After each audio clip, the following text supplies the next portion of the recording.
Okay, Cassidy, thank you. We're going to get a check now on your first alert weather and more rain. More rain. It's tough being in the weather business, delivering this bad news on the weekends. I know. You see that rain on the Saturday? I know. But I took a peek at next weekend's forecast. You know, that's many days away, but it's looking okay. Okay. So that's a good sign. It's not your fault. We're not upset with you. But it is We're tough. hoping. And you know what? We have this first alert, guys, for the rain, not only tonight, but throughout tomorrow. We do think it's going to be pretty wet in the morning and midday hours before it starts to wind down late tomorrow afternoon. So periods of rain, heavy at times. It does have an impact on your outdoor plans. So you're likely making some indoor plans, or maybe you're headed to the UConn football game.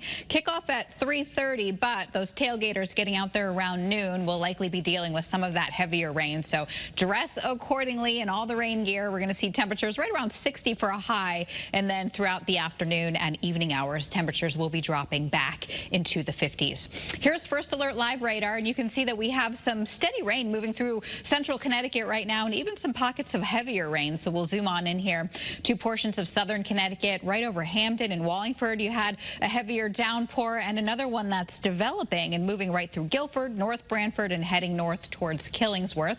And we've also had some pretty steady rain in northeastern Connecticut too, all along that I-84 corridor between Tolland and Union. It's been kind of relentless with off and on downpours right over Stafford too. So travel a little bit tricky out there this evening and overnight.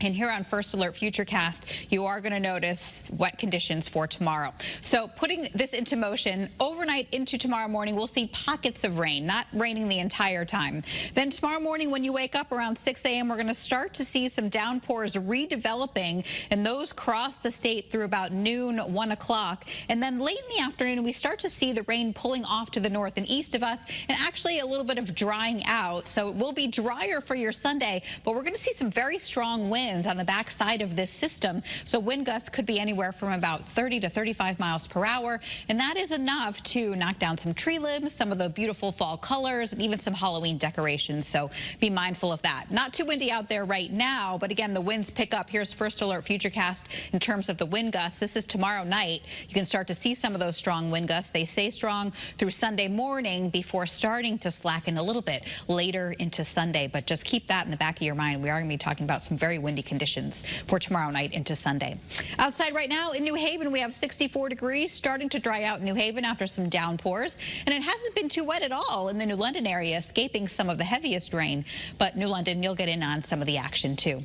Forecast lows for tonight dropping back into the 50s with periods of rain. Your highs for tomorrow topping out in the upper 50s and lower 60s, pretty similar to today's high temperatures. Sunrise tomorrow morning 7:10. We're not going to see a lot of that sun tomorrow, and not really a lot of sun on Sunday either. It looks like clouds will kind of hang tough. And then sunset tomorrow is 6 p.m. So we're getting closer to those 5 p.m. sunsets. All right, here's your First Alert 7-day forecast. A spot shower on Sunday, mostly dry, windy. And then we have a nice stretch of dry weather. Notice the gradual warming trend up to 70 by Friday. The one other alert is for Tuesday morning. We may have temperatures in the 30s, and that could cause some patchy frost for some. We'll keep you posted on that over the next couple of days.